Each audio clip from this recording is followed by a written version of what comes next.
Transportation today. Indonesia's Transportation Ministry and Pertamina discuss efforts to lower airplane ticket prices. This has been promised for quite a while. And what to develop first, North Bali Airport or roads? Wow, more on the airport because it's all over the internet. And stay tuned for details on these and other stories.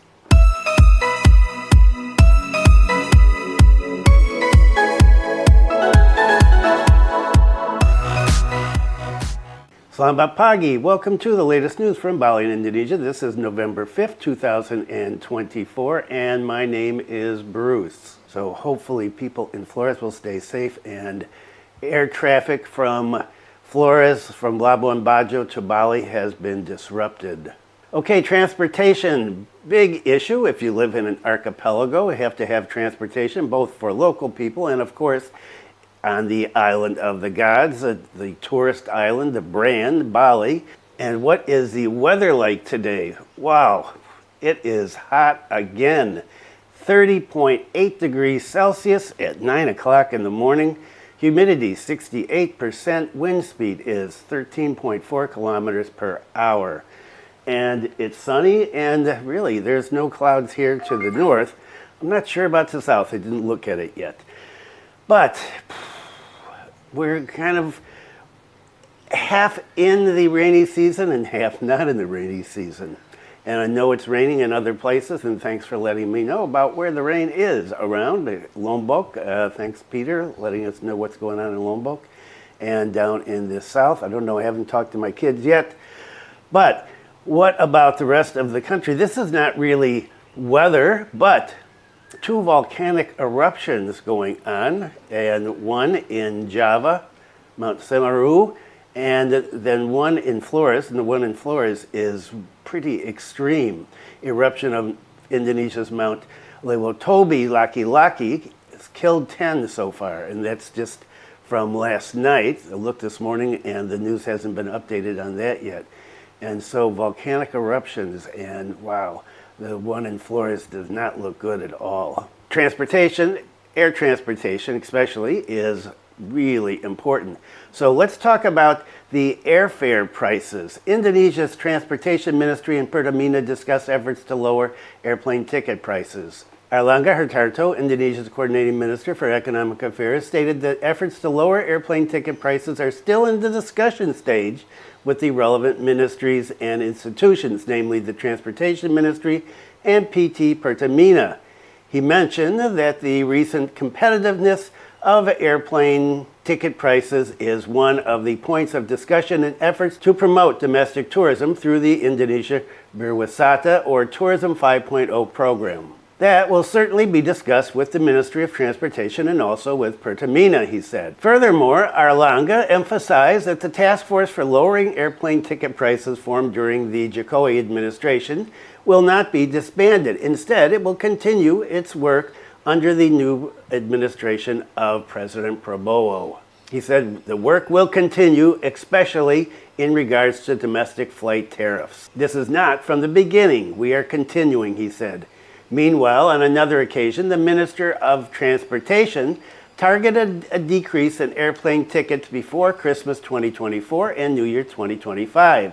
Currently, they are waiting for the performance results of the task force, which is also coordinated by the Ministry of Economic Affairs. He said, I hope we can get results from the task force before the Nataru period. As known, the airplane ticket task force was established during the Jokowi administration in July. The task force consists of the Coordinating Ministry for Economic Affairs, the Coordinating Ministry for Maritime Affairs and Investment, as well as other relevant ministries and institutions.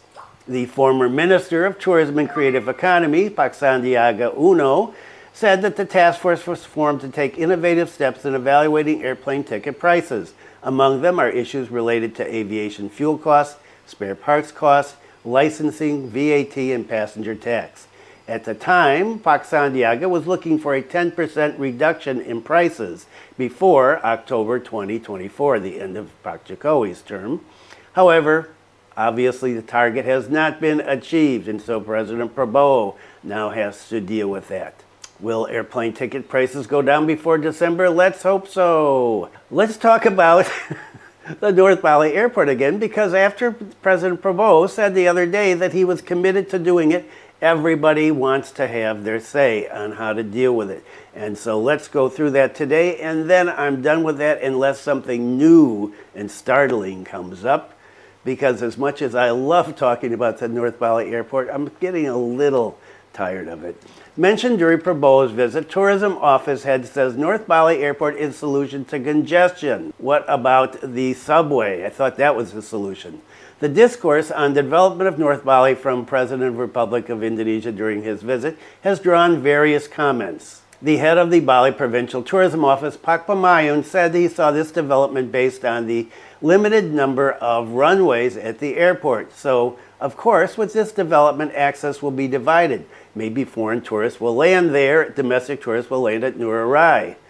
That needs to be studied further. I'm not sure that foreign tourists are going to want to land here and then have to take transportation down to the south. There's a lot of thought that's got to go into this. He further explained that accessibility is certainly one way to solve traffic jams, so that accessibility is not concentrated in South Bali, he said. This is because Ngurah Rai Airport is flanked by the Kuta and Jimbaran tourist areas and place of passage to Nusa Dua. When asked whether construction of this airport was also to distribute tourists to North Bali, he said, of course. Of course, tourists are looking for accessibility, so the division between North Bali and West Bali depends on how to respond to that. What is clear is that with the airport, the multiplier effect is big. Big wishful thinking.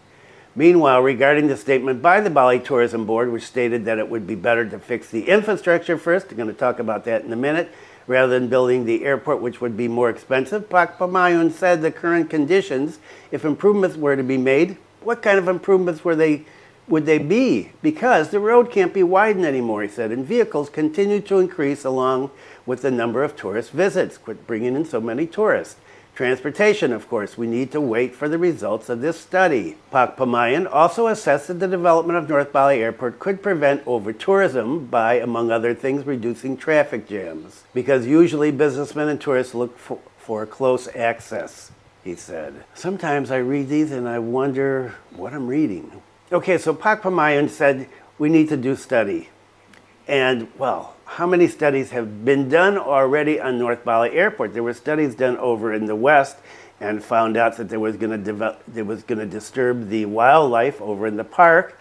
And over there in Kubatambahan, where the plan is now to build it, there were all these issues with temples that had to be torn down. And so then there was a plan to put it out to reclaim land in the ocean and build it like a little peninsula out there and put the airport out there. So what about studies?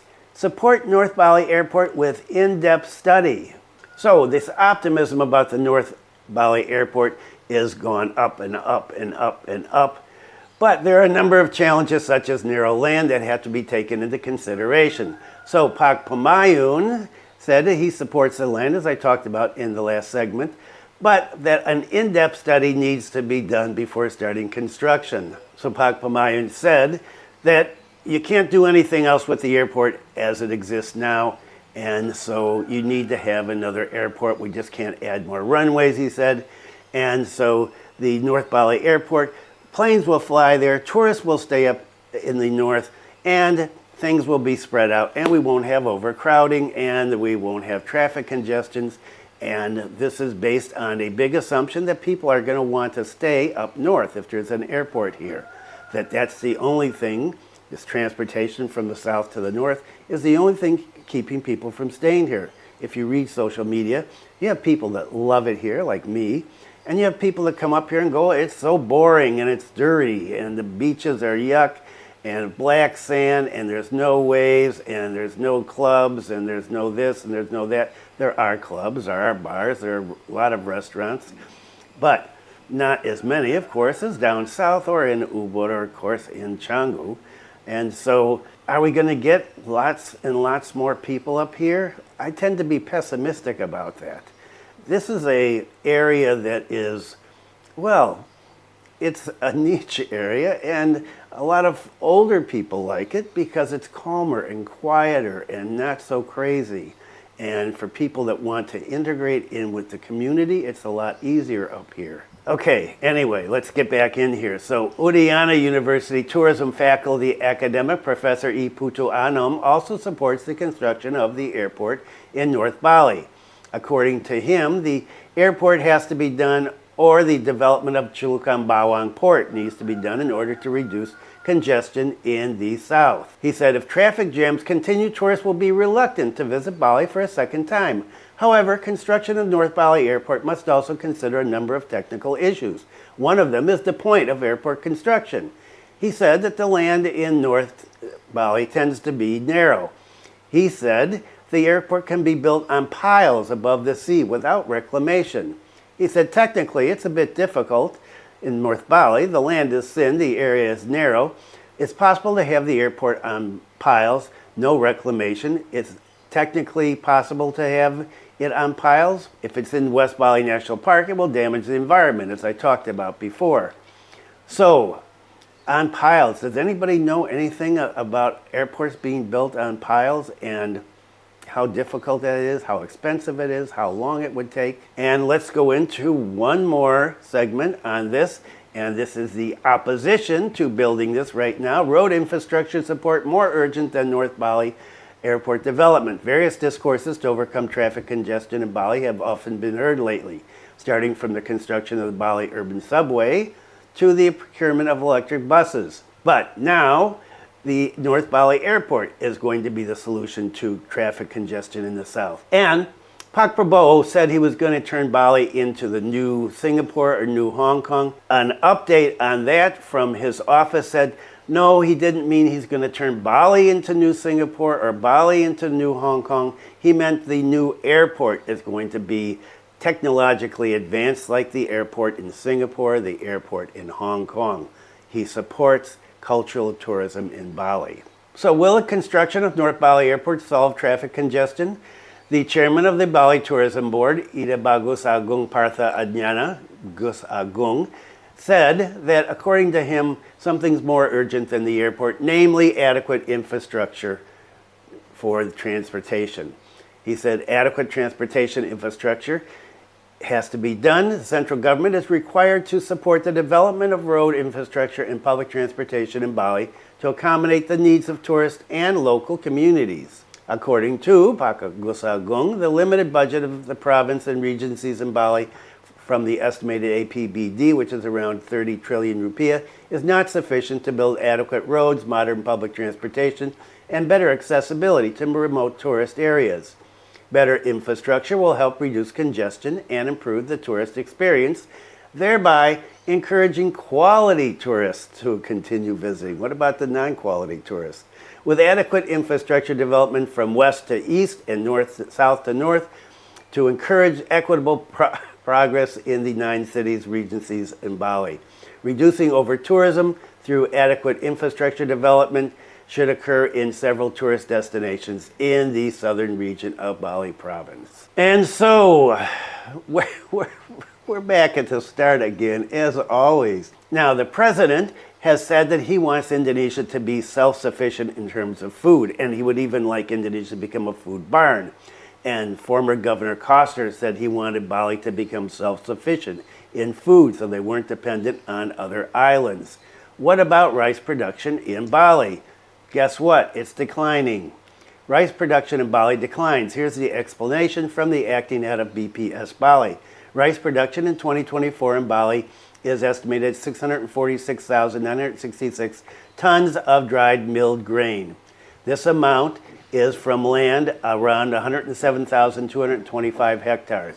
The amount of rice production has decreased from last year by 3.8%. Meanwhile, the area of rice harvest land has also decreased by 1.19% compared to 2023.